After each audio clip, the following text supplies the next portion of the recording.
On va démarrer par la diffusion d'un témoignage, celui de Charlotte Garde Lambolfini, qui est Climate Change et Energy Financial Stability Expert, au Fonds monétaire international. Elle est basée à Washington et elle suit beaucoup nos travaux et on la remercie d'ailleurs pour son soutien et son témoignage. On peut lancer la vidéo. Merci de m'avoir invité pour discuter de ce sujet important qu'est la mobilisation du financement privé pour l'action climatique et en particulier pour l'atténuation du changement climatique et pour la transition climatique dans les pays émergents et les pays en développement. Sujet qui est essentiel au cœur de la stratégie du Fonds monétaire international et je suis ravie de pouvoir vous expliquer en quelques minutes aujourd'hui, même si j'aurais préféré évidemment être parmi vous en personne à Paris. La mobilisation du secteur privé, elle est essentielle. Elle est essentielle pour venir financer les investissements d'atténuation du changement climatique, en particulier dans les pays émergents, les pays en développement. Pourquoi ? Parce que ces pays ont une faible marge de manœuvre budgétaire, et ce, dans un contexte qui est marqué par des conditions de marché qui sont particulièrement défavorables. Nos estimations au Fonds monétaire international indiquent que la part des investissements, des financements privés dans ce domaine doit augmenter de façon particulièrement substantielle. Et d'ici 2030, les financements privés devront couvrir environ 80% des 2000 milliards de dollars que les pays émergents, les pays en développement auront à investir dans l'atténuation du changement climatique. Et près de 90% en réalité de ces investissements si on exclut la Chine du calcul. Donc c'est évidemment énorme. C'est grosso modo une multiplication par 4 de l'investissement climatique dans la part de l'investissement total qui est aujourd'hui effectué dans les pays émergents, les pays en développement, d'ici à 2030. 2 trillions de dollars, 2000 milliards de dollars, c'est un peu moins de la moitié de l'investissement total qui est nécessaire dans le monde pour venir atténuer le changement climatique, investissement annuel d'ici à 2030. Donc les pays émergents, les pays en développement sont essentiels dans l'équation. Pourquoi ? Parce que ces pays aujourd'hui constituent à peu près 2/3 des émissions de gaz à effet de serre, et également parce que, du fait de leur positionnement dans les chaînes de valeur globales, ont une importance majeure en matière de transition, d'atténuation aussi, mais aussi d'adaptation au changement climatique. Ici, les chiffres que je vous ai donnés relèvent de l'atténuation du changement climatique. Si le changement climatique n'est pas contenu dans la prochaine décennie, alors les besoins de financement de l'adaptation au changement climatique seront d'autant plus importants et potentiellement extrêmement colossaux, en particulier dans ces pays. Or, c'est un sujet particulièrement important pour le Fonds monétaire international, car ces pays peinent à attirer aujourd'hui des capitaux privés. Or, ce déficit de financement de l'action climatique, nous le voyons comme un risque pour la stabilité financière. Il est donc important de pouvoir comprendre quels sont les obstacles pour ces pays pour venir attirer des capitaux privés et aussi quelles sont les solutions à apporter. Étant donné que beaucoup de ces pays peinent à attirer ce type de capitaux, un large éventail de mesures sont nécessaires pour créer cet environnement propice aux investissements privés dans l'atténuation du changement climatique, à commencer par des politiques d'impact relatives au secteur financier qui sont axées sur la création de cet impact climatique positif. Et c'est donc là tout l'objet de notre analyse au Fonds monétaire international et également tout l'objet de nos actions sur le terrain, notamment via la mise en œuvre des programmes de prêts du Fonds monétaire international. Alors, dans leur recherche d'investissement privé, les pays émergents, les pays en développement rencontrent toute une série de difficultés, en particulier le fait que généralement ils ont une note de crédit qui est beaucoup trop basse pour appartenir à la catégorie des emprunteurs de qualité, et du coup ils rencontrent des difficultés à mobiliser ces financements et supportent des coûts d'investissement qui sont eux très importants. Cette situation, elle entrave la transition énergétique dans ces pays, en particulier parce que vous le savez très bien, l'intensité capitalistique des énergies renouvelables est particulièrement élevée. En outre, et je pense qu'il est nécessaire d'appuyer ce point, beaucoup de pays émergents et de pays en développement dépendent fortement du charbon pour produire de l'électricité, ce qui constitue un obstacle à l'abandon progressif de ce combustible dans leur mix énergétique. Et puis par ailleurs, les investissements dans les énergies fossiles, notamment dans les nouvelles capacités d'investissement en combustibles fossiles et la production d'électricité à partir de ces combustibles fossiles, ils se poursuivent à un rythme rapide dans ces pays. On regarde notamment les dépenses d'investissement qui sont prévues par les entreprises pétrogazières les plus importantes dans le monde. Ces dépenses d'investissement dans de nouvelles capacités, ils augmentent dans les pays émergents, les pays en développement, à horizon 2030, mais également à horizon 2050. Or, en parallèle, les politiques climatiques internes des grandes banques, des banques systémiques sur le plan mondial et des compagnies d'assurance ne sont pas alignées sur les objectifs de neutralité carbone. Donc, dans ce contexte particulièrement difficile, il est important d'avoir une palette de politiques à mettre en œuvre. D'une part, la tarification du carbone.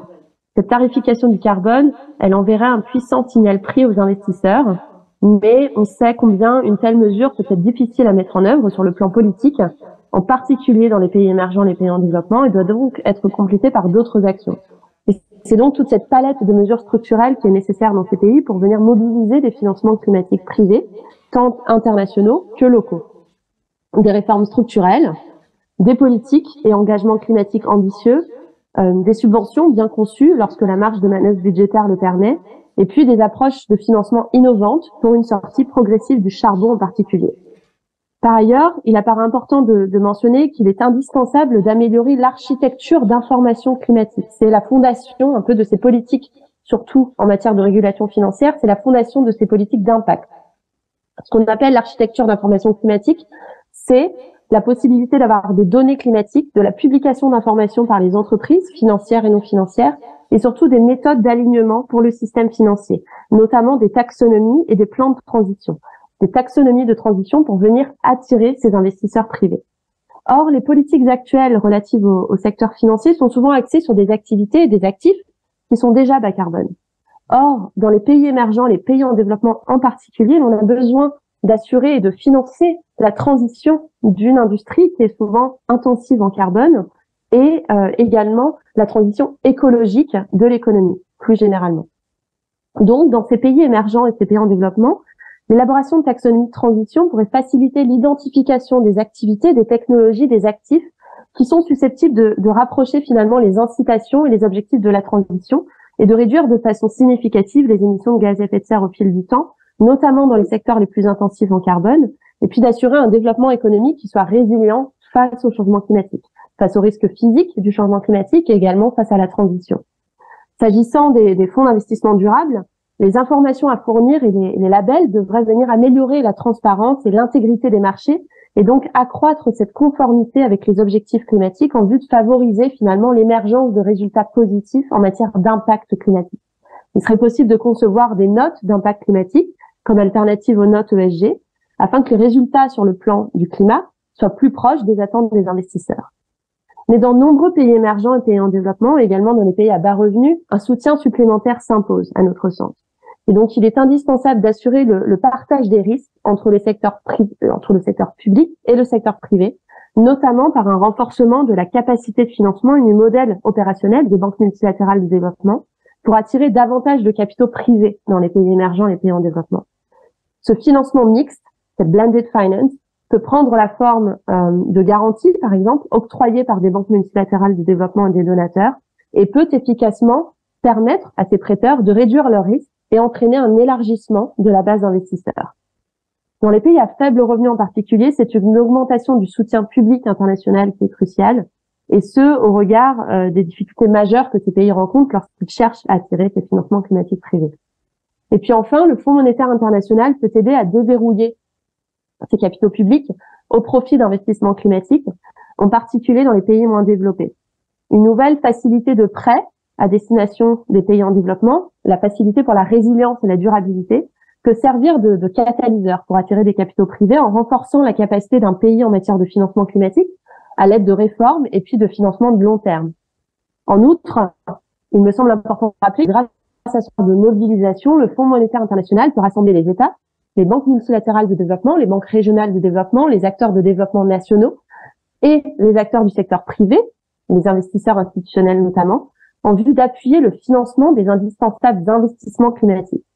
Le FMI peut aussi faciliter cette constitution d'une réserve de projets adaptée à l'investissement en contribuant à améliorer la gestion des finances publiques et des investissements climatiques et puis aussi en apportant son soutien au développement des capacités dans les pays émergents en développement pour renforcer cette architecture d'information climatique et pour mettre en œuvre des politiques structurelles qui permettent d'attirer les investissements privés. C'est un sujet qui est extrêmement important, qui est à l'ordre du jour de la discussion de la COP28 qui se tient en ce moment même et plus largement qui se place dans les discussions plus globales, je devrais dire, sur l'évolution de l'architecture internationale en matière en matière financière, sur le rôle du FMI, des banques multilatérales de développement, sur l'apport de financement à destination des pays émergents, des pays en développement, des pays à bas revenus. Et il semble important de montrer que les politiques du secteur financier, des politiques d'impact en matière climatique, sont tout autant essentielles à mettre en œuvre dans les pays riches, dans les économies avancées, mais également dans les économies émergentes en développement, afin de pouvoir réduire considérablement ce déficit d'investissement climatique qui existe aujourd'hui en général dans le monde. Je rappelle les chiffres, 5 trillions de dollars par an nécessaires à horizon 2030, mais aussi plus particulièrement dans les pays émergents en développement. Et je pense que s'il y a un chiffre à avoir en tête, c'est bien ce besoin de financement pour l'atténuation et la transition seulement de l'ordre de 2 trillions de dollars par an d'ici 2030 dans ces pays. Merci beaucoup de m'avoir écouté et je vous souhaite une excellente conférence. Merci.